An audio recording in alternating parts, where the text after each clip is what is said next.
Bueno, desde acá saludos a todos. En principio me presento, mi nombre es Pablo Bacani y la idea de este trabajo que se llama El límite cuantitativo de la pena legal y su individualización en la fase ejecutiva de la condena, particularmente trata y postula la necesidad de una reconstrucción conceptual y sistemática de la ejecución de la pena, cuya principal proyección, digamos, se define en las mutuaciones que la medida de castigo fijada en la sentencia pueda tener ante tratos arbitrarios durante su ejecución, y siendo estas consecuencias de un castigo más gravoso al mensurado, es necesario y sostenemos una redefinición cuantitativa durante la ejecución de la pena. Para comenzar, en cierta forma, tenemos que remitirnos al principio de proporcionalidad de la modernidad, básicamente para entender esa relación que desde Beccaria en adelante se construyó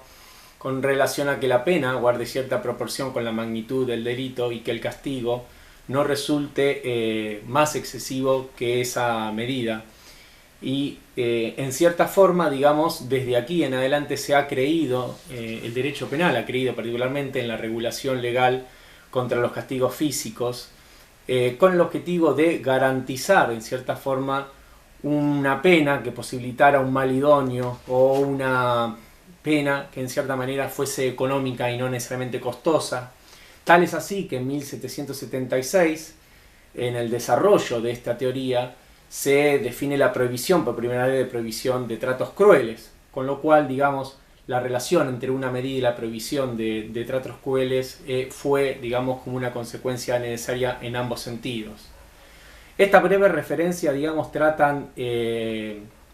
puntualizar necesariamente una primera crítica que este trabajo realiza y que está relacionado a que solamente la proporción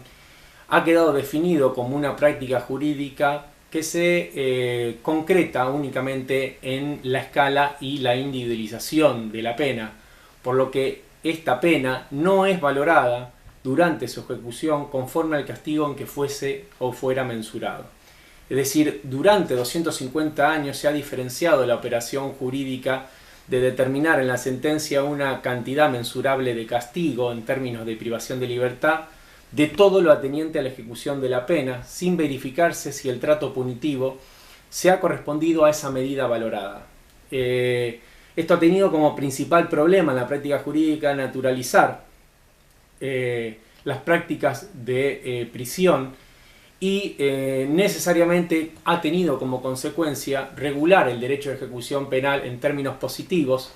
es decir, únicamente en términos positivos, es decir, desde las categorías formales que regulan todo aquello que la persona debe observar en el régimen carcelario en términos de guarismos de clasificación o observancia de reglamentos carcelarios.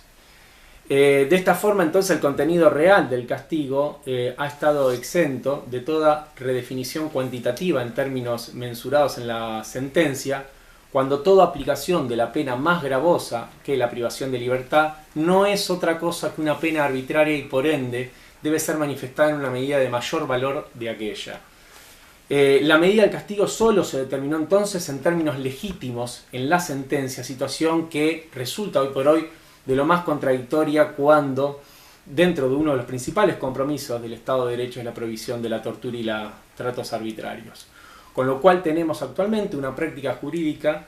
que excede, digamos, o no regula particularmente esta práctica de castigo y no da respuesta a unos sistemas carcelarios no regulados por la legalidad y las proporciones. En línea de continuidad, digamos, con esta división o diferenciación entre lo que es la mensura en la sentencia del castigo y cómo se ejecuta lo cierto es que también ha existido una diferenciación entre lo que es el saber de la cuantificación penal y lo que ha sido el derecho penitenciario o la ciencia penitenciaria.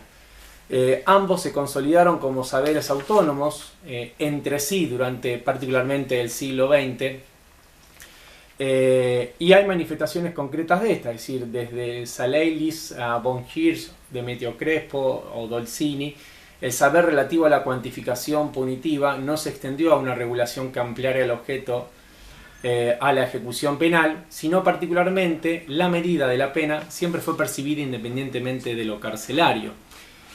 Por otro lado, la autonomía científica del derecho penitenciario, ya sostenida por Montesino en 1835, luego seguida por otros teóricos, particularmente en nuestro país por García Vassallo y Marcó del Pont, tuvo total afinidad con la criminología positivista, sujeta a una terapéutica correccional del delincuente cuyo principal objetivo fuese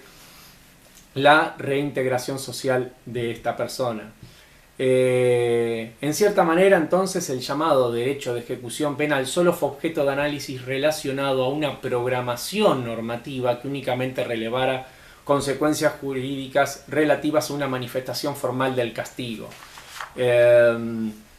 este sentido, ha tenido principal hálito el principio de progresividad del régimen carcelario, así como un proceso cognitivo que racionaliza el tiempo de prisión de manera independiente de las condiciones reales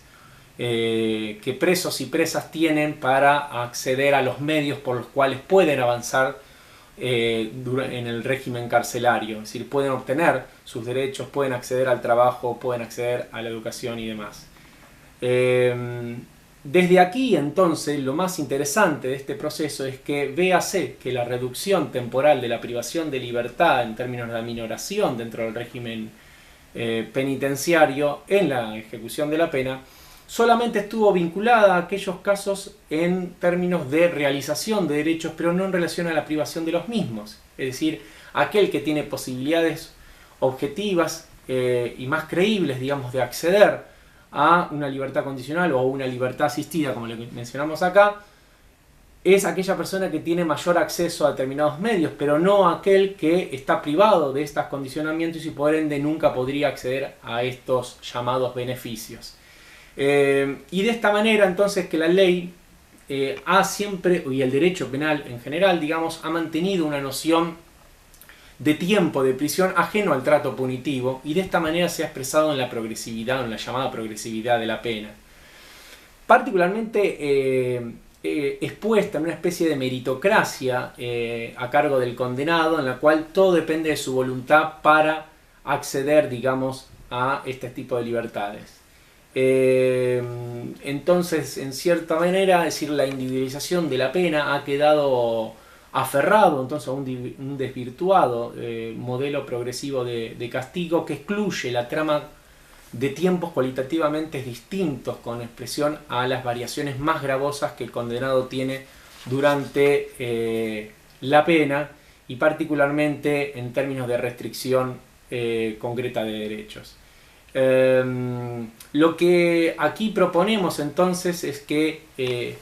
partir y trabajar desde otra metodología. Desde décadas asistimos a un agotamiento del modelo correccional de las sociedades disciplinarias, pero el armazón teórico, digamos, de los principios de siglo XIX continúa y persiste con gran utilidad, escondiendo las verdaderas técnicas de neutralización y control que definen lo carcelario. Decía entonces que como esta estrategia metodológica, en primer lugar, es necesario entender que las manifestaciones cualitativas de la condena, expresada en términos de aminoración o avance o retrocesos dentro del régimen carcelario, es solo una parte del saber de ejecución penal, es decir, podría ser una interpretación constitucional de la ley de ejecución penal en términos de reinserción social, pero esto no puede agotar el conocimiento de las prácticas sobre la materia, el conocimiento sobre toda la materia de ejecución penal.